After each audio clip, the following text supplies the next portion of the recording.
২০২৫ সাল হতে যাচ্ছে ক্লাব ফুটবল জগতের জন্য একটি বিশেষ বছর। কারণ এই বছর অনেক বড় বড় তারকার সঙ্গে তাদের ক্লাবের চুক্তি শেষ হতে যাচ্ছে। তেমনি Lionel Messi, Cristiano Ronaldo, Neymar, Mohamed Salah সহ আরও অনেক তারকা ফুটবলারের ভবিষ্যৎ নিয়ে ভক্ত অনুরাগীদের জল্পনা কল্পনার শেষ নেই। নতুন বছরে মেসি, রোনালদো, নেইমাররা চুক্তি শেষ হলে নতুন ঠিকানায় পাড়ি দেবে নাকি পুরনো ঠিকানায় থেকে যাবে তা জেনে নেওয়া যাক। ৩৯ বছর বয়সী ক্রিস্টিয়ানো রোনালদো বর্তমানে সৌদি ক্লাব আল নাসরে খেলছেন। তার চুক্তির মেয়াদ শেষ হচ্ছে জুনে। ফুটবলের সবচেয়ে বেশি পারিশ্রমিক পাওয়া এই তারকা চুক্তির নবায়ন করবেন কিনা তা এখনও স্পষ্ট নয়। ৩৭ বছরের মেসি বর্তমানে ইন্টার মায়ামিতে খেলছেন। তার চুক্তি ২০২৫ সাল পর্যন্ত। যুক্তরাষ্ট্রের লিগটি ফেব্রুয়ারি থেকে নভেম্বর পর্যন্ত চলে।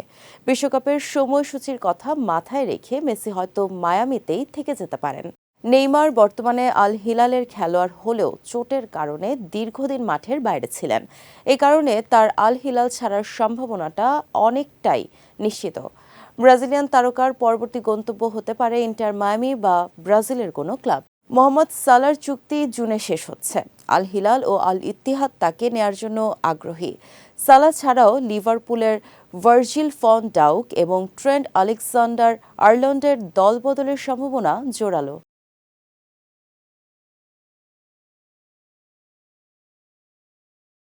ম্যানচেস্টার সিটির মিডফিল্ডার কেভিন ডি ব্রুইনার চুক্তি শেষ হচ্ছে জুনে।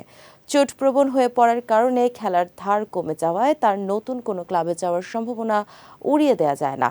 দলবদলের তালিকায় তরুণ খেলোয়াড়রাও আছেন, যেমন লেরয় সানে, জশুয়া কিমিক, সন হিউমিন, জোনাথন ডেভিড, আলফান্সো ডেভিস। তবে সবচেয়ে বেশি আলোচনার কেন্দ্রবিন্দুতে থাকবেন মেসি, রোনালদো এবং নেইমার। ২০২৫ সালের দলবদলের মৌসুম ফুটবল বিশ্বের জন্য অনেক উত্তেজনা ও আলোচনার জন্ম দেবে। বড় নামগুলোর নতুন গন্তব্যের অপেক্ষায় থাকবে পুরো ফুটবল বিশ্ব।